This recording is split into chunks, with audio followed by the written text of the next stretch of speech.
No rules. No rules. No taboo topics. No taboo topics. No fear of doom. No fear of doom. We are American Freedom Radio. American Freedom Radio. What's up, ladies and gentlemen? You now entering the Daily Wave, hosted by Mr. Christopher Green himself. On me, I'm just a fellow truth speaker. I go by the name of Doctrine. Welcome to the Daily Wave, starring Christopher Green, alternative media king. Hey everybody, we're back. I'm, of course, Christopher Green. This is Green Wave Radio Live. Little fireside chat with the community on this beautiful, elegant day in Phoenix, Arizona. Sunny, crisp, doesn't get any better. This is the time of year and I count my blessings and say, thank you for such beautiful weather. Thank you for such a beautiful and wonderful life. Thank you for health. Thank you for happiness. Thank you for the challenges, the struggles, etc., that make me and make you and make us all who we are. Unique people, unique individuals, and unique brothers and sisters, because we all are brothers and sisters, whether or not people want to identify with that or believe that or not is a prerogative that people are going to have to decide for themselves. But we are all brothers and sisters. So, when Obama goes out on his murder rampages over the Middle East, besides a drone strike, some Middle Easterner school children, because they're in the vicinity of what we call terrorists. You remember George W. Bush, weapons of mass destruction. So scary. It's like code, what was it, like code white? It's not even code red, it's code white. That was kind of like the terror threat after September 11th. Like, we're constantly under attack. And look, the terrorists just flew planes with box cutters, we're expected to believe that, into the World Trade Center. And this other one incinerated upon impact at the Pentagon, so where the mainstream media is telling us it was a bunch of Saudi Arabians, so we're going to instead invade Iraq. Because they got weapons of mass destruction. WMDs. Goes on his, murderous killing rampage. You've heard the horror stories. I don't really have to, tell you about, the torture and the waterboarding and just, the rape and just the disgusting nature, torture of our fellow human beings. Your brother, your sister. We're all brothers and sisters, whether or not we want to believe it or not. Obama has fulfilled the same legacy, or he's helping to propel the same legacy of Bush. He's like, hey, we haven't killed enough people over there. We haven't destabilized that region effectively enough. Let's go murder some, I don't know, let's pick it over here. Let me throw a dart, take a sip of my drink. Yeah, I think Muammar Gaddafi is a man. Takes another sip of his drink, and he presses the red button. Beep.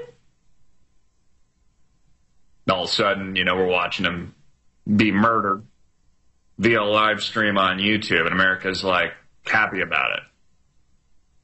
They don't take into consideration that Muammar Gaddafi was changing the money system paradigm over there. And anytime someone tries to change the money system paradigm, they somehow end up dead if it's not in the interest of America's printing presses. Muammar Gaddafi, also one of the top 10 most wealthy people on the planet, by the way. Wonder where all that money went. Any ideas? Any ideas anyone wants to throw out there? Where did all that money go? Muammar Gaddafi, top 10, one of the most wealthy people on the planet.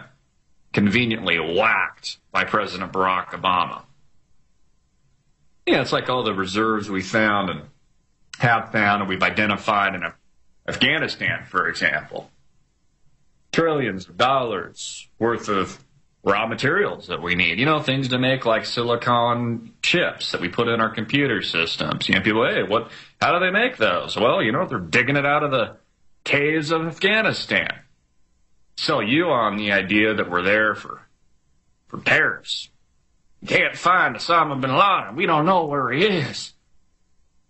And then when they do find him, they're like, oh, let's give him a proper Muslim burial and throw him off the back of a boat without taking a photograph. Can Americans even identify anymore between what's real and what's a fabrication, what's reality and what's lie, what is fiction versus nonfiction? Can Americans even do that anymore? I mean, honestly, in all seriousness, can they? I really don't have a lot of confidence that they can. And it's an interesting discussion to have because, and this is what Topher Morrison was hitting on yesterday with his video, was that, we all understand and know that the currency markets are being manipulated. We all understand that we're running a debt that will eventually collapse the entire system and country that we call America today.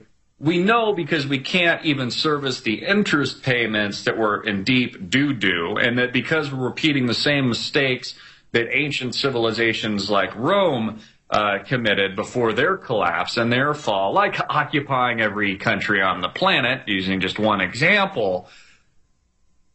How long will it take, and when exactly will it happen?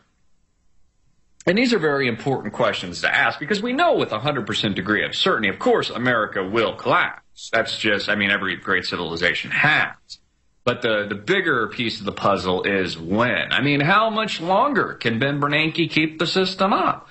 How much longer can he lubricate the Dow Jones Industrial Average and massage it to 14,000 or 13,900 today? How long can he massage the NASDAQ at 3,100 plus and manipulate like a magician, like poof, rabbit out of a hat, the S&P 500 at just shy of 1,500?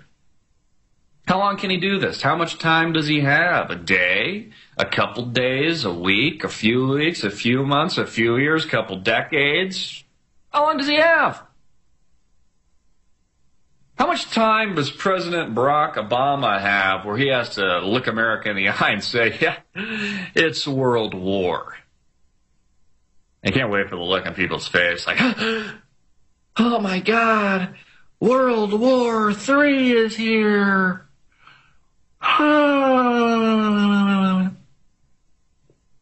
It's already here. They'll fabricate some kind of massive tragedy. You thought Sandy Hook was bad?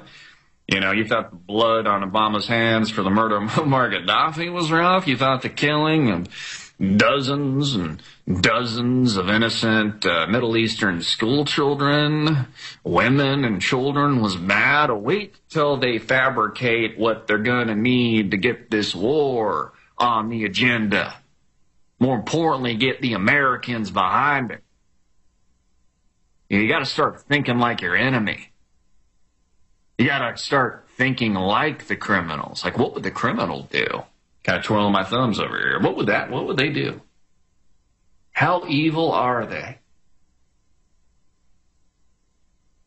What would Satan do? How people, it's like, hey, what would Jesus do? Wear it around their wrist or got a T-shirt. Maybe you walk into a friend or your local church, like, and if you're ever, always ask, what would Jesus do? That's a good rule to live by. Ask, what would Jesus do? And, most of the time you'll get your answer. But, what people fail to ask is, what would Satan do? WWSD. Put some shirts out on it. WWSD. What would Satan do? Greenway.com. AMTVmedia.com. That's what we're dealing with. We're dealing with the psychopaths. We're dealing with the lunatics. We're dealing with the manipulators. What would Satan do? Seriously, they won't stop at anything. You talk to these people and they're having their discussions. They had to, let's say, for example, eradicate a third of the population by introducing a manufactured plague in order to achieve their agenda of total world domination. You think they're going to think twice? I mean, it's on the agenda, folks. Population control. It's similar to what Hitler did. We need a supreme being. There's too many people taking up too much resources. The Jews, we're going to pinpoint it on them. They're, taking too much. They're in control of too much, etc. You could have picked any group, but he, picked them. He's going to kill all of them. He's going to cleanse everybody. It's this, eugenic utopia, according to Hitler. History repeats itself. Got a message from a subscriber today. I said, hey, I hope you get this. He'll probably be surprised if he hears this. I'm putting it on the air. He says, my mother was in Germany prior to Hitler's rise. She remained there in Germany until after the war. She has passed away about 7 years ago or so now, but she told us stories. I asked her why the German people let Hitler come to power. She said at the time the economy was in tatters. The unemployment was 85%. The German mark was worthless. Members of his Nazi group put pressure on the government to release Hitler from prison. As you know, he was put there to do a failed coup to overthrow the government. These are not my words. I'm reading the interpretation here of a subscriber. Once Hitler was released, he began to speak to the people. Hitler promised them he would improve the economy to uplift the German people to where they belonged. He would unite the German countries and bring in a new Reich, 1,000 years of prosperity. Only a small fraction of the people ever read Mein Kampf, My Struggle, which he wrote while in prison. His promises, like Obama's, sound really good. Let's go back to Hitler's promises, according to one of our subscribers here. He was put there due to a failed coup. Once Hitler was released, he began to speak to the people. He promised then he would improve the economy. He would then uplift the German people to where they belong. He would unite the German countries and bring in a new Reich, Obama's hope and change, 1,000 years of prosperity. And of course, only a small fraction of the people ever read Mein Kampf or really understood what the real agenda of Hitler was until, they were getting gassed in showers. People have a tendency not to really wake up until it's too late. In fact, I was talking to an individual today, said, Christopher, I just hope it's not too late. Me too, brother. Me too, sister. Me too. Never give up. So this letter continues to go on and on. People say, hey, I wonder, I'm going to send this to Christopher. I'm going to send this to the AMTV crew. I wonder if they'll read this. I'm sure that's what people think. How many messages, emails does this guy get on a daily basis? Well, actually, quite a lot. Quite a lot, especially we've got multiple channels. It can almost be a full-time job trying to get to all of it. But, I try to do it the old-fashioned way. I try to literally get to everything. I certainly can't do everything, and unfortunately I'm unable to get to everything, but I certainly try to. And I read a lot. Pretty interesting. So we have the stock market today. In my opinion, we are very much in another bubble. This will be bigger, bloodier than anything we ever had or ever saw or ever recently experienced. With the financial collapse of 2008, the seizing up of capital markets around the world, the disintegration of European insolvents, which is now, Europe. It's kind of interesting. We've been hearing less out of Europe, actually. And there's a little talk today saying Italy's panic, why a ban on shorting would fail. I kind of think it's just, it's a desensitization of just the whole thing, the whole package. I mean, how many articles and how much content can, people consume that, okay, the crap's hit the fan, it's finished, everybody's bankrupt. Let's take a moment here. I mean, we really need to brush up on this a little bit. Let's go take a look at the U.S. debt clock. See where we're at. Because, I've watched this thing grow exponentially, not only since Obama came into power. Of course, he's doubled it, more than doubled it. He's added more to the national debt than any other president before him, including George W. Bush combined. I want you to think about that for a moment. He has added more to the U.S. national debt than any other president before him combined, including George W. Bush combined.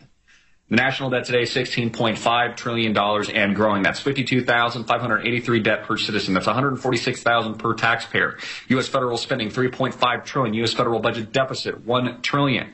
U.S. federal tax revenue, $2.4 trillion. You put all that, put it all in a little, box, cash flow statement or whatever, guess what? It's negative. We're in the red. We're bleeding. The company's going out of business. That company is America. Total personal debt, mortgage debt, student loan debt, credit card debt, personal debt.